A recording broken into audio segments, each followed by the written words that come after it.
అందరికీ నమస్కారం, శుభోదయం. Welcome to money mass. ఇవాళ 24th ఆగస్ట్ మండే.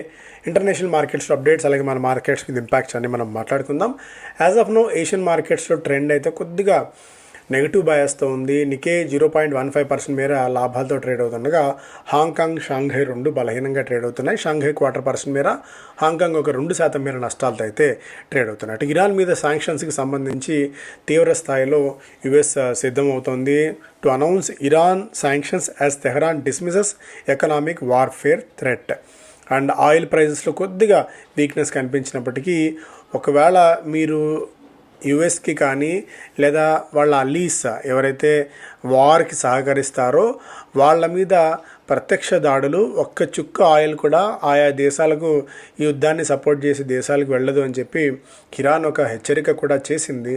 సో ఇవి తర్వాత పరిణామాలు ఎలా ఉంటాయనేది ప్రస్తుతానికి దాని గురించి మనం మాట్లాడుకున్న ఉపయోగం లేదు. కానీ బట్ సంహౌ ఇది అనుకున్న దానికంటే మరింతగా ఇంటెన్సిఫై అయ్యే ఇది కనిపిస్తుంది. బ్రెంట్ నిన్న ఒక 2% దాకా తగ్గి ఇప్పుడు యాజ్ ఆఫ్ నో ఒక $92-93 దగ్గర ట్రేడ్ అవుతుంది. గోల్డ్ ఇదే అదనగా విపరీతమైన జంప్, $4,700 స్థాయికి గోల్డ్ వెళ్ళడం అయితే ఇప్పుడు కనిపిస్తుంది. దాదాపు $1,000 దాకా జంప్ గోల్డ్లో చాలా క్లియర్ కట్గా.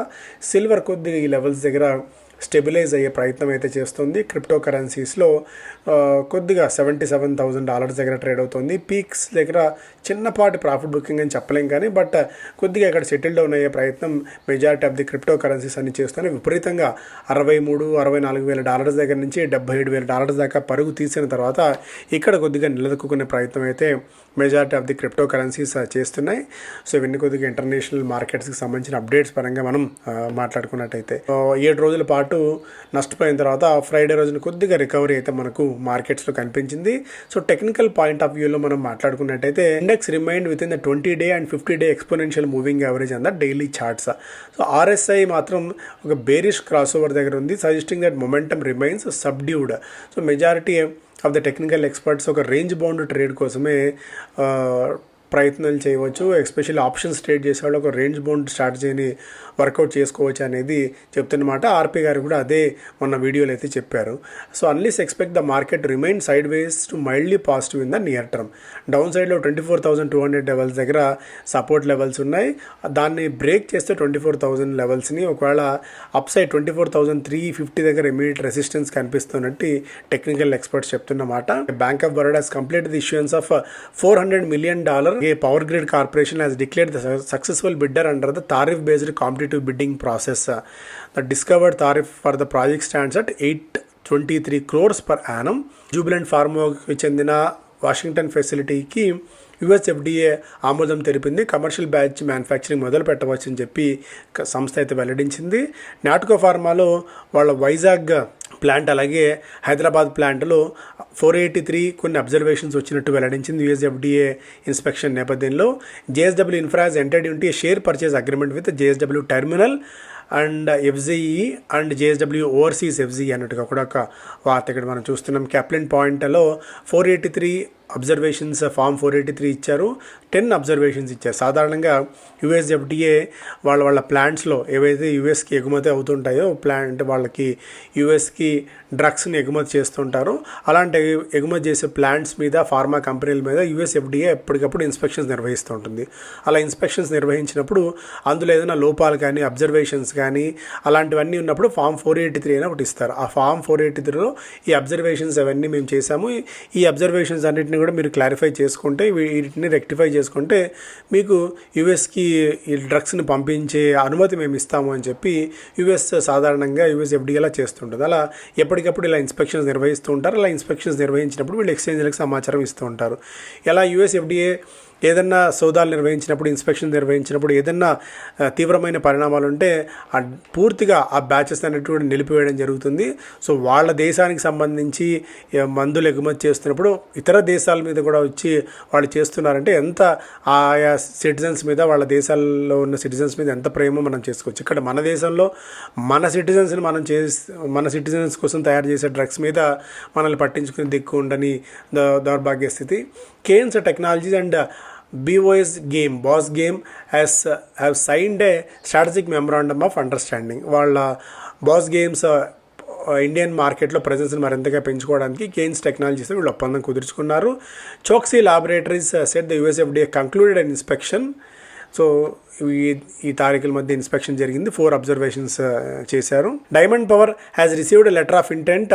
దాదాపు 53 కోట్ల రూపాయల మేర ఆర్యన్ ప్రో సొల్యూషన్స్ నుంచి ఆర్డర్స్ వచ్చినట్టు వెల్లడించింది. అపోలో మైక్రో సిస్టమ్స్కి SEBI permitted premier explosives open offer to process commence within 12 working days of CCI.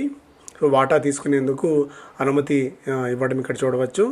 Economic times SEBI turns down Adani linked FPI settlement applications. గతంలో 2020లో ఈ FPI సంబంధించి అదాని గ్రూపులో పెట్టుబడి పెట్టే అంశం మీద అప్పటి నుంచి కేసు నలుగుతున్న సంగతి తెలుసు. వాటిని సెటిల్మెంట్ చేసుకునే అప్లికేషన్స్ని ఏదైతే అప్పుడు ఇష్యూస్ ఎదుర్కొందో వాటిని సెటిల్ డౌన్ చేసుకోవాలని ఫారిన్ పోర్ట్ఫోలియో ఇన్వెస్టర్స్ సంబంధించిన కొన్ని గ్రూప్ కంపెనీస్ సెబీని దరఖాస్తు చేసుకున్నప్పుడు సెబీ వీటిని కొట్టిపారేసింది అని చెప్పి గత వారంలో ఇలా జరిగిందని చెప్పిన ఒక వార్త ఎక్స్క్లూజివ్గా ఎకనామిక్ టైమ్స్లో చూస్తున్నాం. Welspun RE business race Macquarie and RPSG in last lap. Macquarie అలాగే RP సంజీవ్ గోయంకా గ్రూప్ 2 కంపెనీలు వెల్స్పన్ న్యూ ఎనర్జీ సంస్థలో వాటా కొనుగోలు చేసేందుకు వీటిని పూర్తిగా కైవసం చేసుకునేందుకు 2 కంపెనీస్ పోటీ పడుతున్నట్టుగా కూడా ఒక వార్త ఇక్కడ మనం చూడవచ్చు. ఈ up move hinges on 24,350 and 24,400 breakout అన్నట్టుగా కూడా టెక్నికల్ ఎక్స్పర్ట్స్ చెప్తున్నమాట. ఇక్కడ ఆనంద్ రాటే అంచనాల ప్రకారం traders can buy Nifty spot index futures at current levels and hold with strict stop loss at 24,000 levels on a spot closing basis. Immediate target is 24,600 and 24,700. వీళ్ళు కొద్దిగా బుల్లిష్గా అయితే ఉన్నారు. విశాల్ మెగామార్ట్ అండ్ PN గాడ్గిల్ని recommend చేస్తున్నారు. So target ప్రైజ్లు and stop loss ఇక్కడ ఇస్తున్నారు. అలాగే ట్రేడబుల్ సెక్యూరిటీస్ ఏమో CDSL L&T ఫైనాన్స్ స్టాక్స్ని రికమెండ్ చేస్తూ ఉండగా బజాజ్ బ్రోకింగ్ ఏమో Nippon India life sciences and Apollo micro systems స్టాక్స్ని రికమెండ్ చేస్తుంది. మీరు ఒకసారి ఇక్కడ పాస్ చేసి టార్గెట్ ప్రైజ్లు స్టాప్ లాస్ని మీరు చదువుకునే ప్రయత్నం చేయవచ్చు. ఒక స్ట్రాంగ్ అడ్వైజ్ ఏంటంటే మీ స్టాప్ లాస్ని టార్గెట్ ఖచ్చితంగా ఫాలో అవ్వండి. రేషనల్ కావాలంటే మీరు ఎకనామిక్ టైమ్స్ పేపర్లో ఇచ్చారు, ఆ రేషనల్ కూడా మీరు చదువుకొని అసలు ఆ స్టాక్ని ఎందుకు వీళ్ళు రికమెండ్ చేస్తారు నాకు క్లారిటీ తెచ్చుకొని చేసుకోవడం మంచిది. అలాగే MPC's rate hike talks ads to war worries for rupee bonds. ఇక్కడ మొన్న ఫారెక్స్ రిజర్వ్స్ అయితే పెరుగుతున్నాయి, కాకపోతే రూపీ మాత్రం స్టెబిలైజ్ అవ్వట్లేదు, రూపీ వీక్ అవుతూనే ఉంది. ఇప్పుడు MPC మానిటరీ పాలసీ కాబట్టి మేబీ వడ్డీ రేట్ల పెంపుకు సంబంధించి ఒక ఆలోచన చేస్తున్న వార్తలు కూడా చూడవచ్చు, బికాజ్ ఇన్ఫ్లేషన్ పెరుగుతోంది కాబట్టి. అలాగే primary market keeps the party going with over 3,500 crores in play. విపరీతంగా మనం మార్కెట్స్లోకి కొత్త IPOలన్నీ వస్తున్నాయి. కంపెనీస్ అన్ని కూడా పెద్ద ఎత్తున డబ్బులు సమీకరించే ప్రయత్నం చేస్తున్నాయి. సింబయోటిక్ ఫార్మా దాదాపు 1,700 కోట్లు, స్కైవే దాదాపు 600 కోట్ల రూపాయలు, లూమినో ఇండస్ట్రీస్ 700 కోట్ల రూపాయలు, ఇలా అను ప్రాజెక్ట్స్ 175 కోట్ల రూపాయలు ఇలా సమీకరించే ప్రయత్నం అయితే చేస్తున్నాయి. చిన్న కంపెనీస్లో ఇవన్నీ కూడా. సో ఓవరాల్గా ప్రైమరీ మార్కెట్లో విపరీతమైన పార్టీ ఫీల్ అయితే ఉంది. టెమ్సన్స్ గ్రే దాదాపుగా మొన్న కూడా మనం మాట్లాడుకున్నాం, టెంపరేచర్ సెన్సార్ ఉన్న ఈ బిజినెస్లో ఉన్న కంపెనీ గ్రే మార్కెట్లో 100% మేర ప్రీమియం కమాండ్ చేస్తుంది. ఇవాళ లాస్ట్ డేట్ IPO దరఖాస్తు చేసుకునేందుకు 2 రోజుల్లో 22 రెట్ల మేర IPO ఇప్పటికే సబ్స్క్రైబ్ కావడం అయితే చూసాం. సో మరింత హాటర్ ఇది గ్రే మార్కెట్లో దీని మీద కొనసాగుతోంది కనిపిస్తోంది టెమ్సెన్స్కి సంబంధించి. సింబయోటిక్స్ API edge makes a long term case, risk riders apply. కొద్దిగా రిస్క్ తీసుకునే వాళ్ళు ఈ సింబయోటిక్స్ API ఫార్మా ల్యాబ్స్ IPOని సబ్స్క్రైబ్ చేసుకోవచ్చు. ఓవరాల్గా ఇష్యూ సైజ్ దాదాపు 1,750 కోట్లు అవుతే ప్రమోటర్లకి దాదాపు 1,600 కోట్ల రూపాయలు వెళ్తుంది. కంపెనీలోకి వస్తున్న డబ్బులు కేవలం 150 కోట్ల రూపాయలు మాత్రమే. దట్టు కంపెనీకి ఏంటంటే పెద్దగా బ్యాక్గ్రౌండ్ కూడా లేదు, 4 సంవత్సరాలు స్టార్ట్ అయ్యి కంపెనీ. కాకపోతే ఏంటంటే ఒక చాలా నిష్ సెగ్మెంట్లో వీళ్ళు ఉన్నారు. ఈ స్టెరాయిడియల్ హార్మోన్ APIస్లో వీళ్ళు ఉన్నారు. మేజర్గా కార్టికోస్టెరాయిడ్స్ అండ్ స్టెరాయిడల్ హార్మోనల్ APIస్లో ఉన్న కంపెనీ ఇది.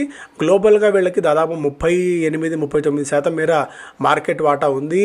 నాట్ ఓన్లీ ఇండియా, వీళ్ళకి US, కొరియా, అలాగే యూరోప్ GMP వీటన్నిటి కూడా అనుమతులు తెచ్చుకున్న కంపెనీ ఇది. ఇతర దేశాలకు కూడా మంచి మార్కెట్ వీళ్ళకు ఉంది.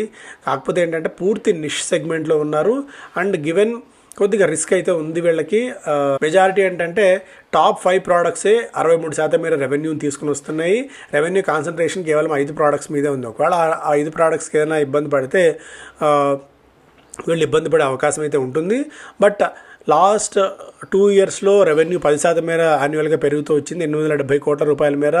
ఇబిటా మార్జిన్స్ కూడా 24-25% మేర ఉన్నాయి. సో ఒక మంచి స్ట్రాంగ్ వికెట్ మీద ఉన్నప్పటికీ కూడా పీర్ ప్లేయర్స్ ఎవరు లేరు కంపేర్ చేయడానికి, ఎందుకంటే వీళ్ళు స్టెరాయిడియల్ హార్మోన్స్లో ఉన్న కంపెనీ ఇది. ఇప్పుడు పోస్ట్ ఐపీఓ దాదాపు 58 పీఈతో మార్కెట్స్లోకి రావచ్చు. ఎగ్జిస్టింగ్ కాంకార్డ్ బయోటెక్ కానీ, దివీస్ ల్యాబ్స్ కానీ, కొహాన్స్, లారస్ ఇవన్నీ కూడా 63 నుంచి 110 పీఈతో మార్కెట్స్లో ట్రేడ్ అవుతున్నాయి. ఇది 58 పీఈతో వస్తుంది, కొద్దిగా డీసెంట్ పీఈతో వస్తుంది. కాకపోతే కంపెనీలకు డబ్బులు అయితే రావట్లేదు, ప్రమోటర్స్కి డబ్బులు వెళ్తున్నాయి.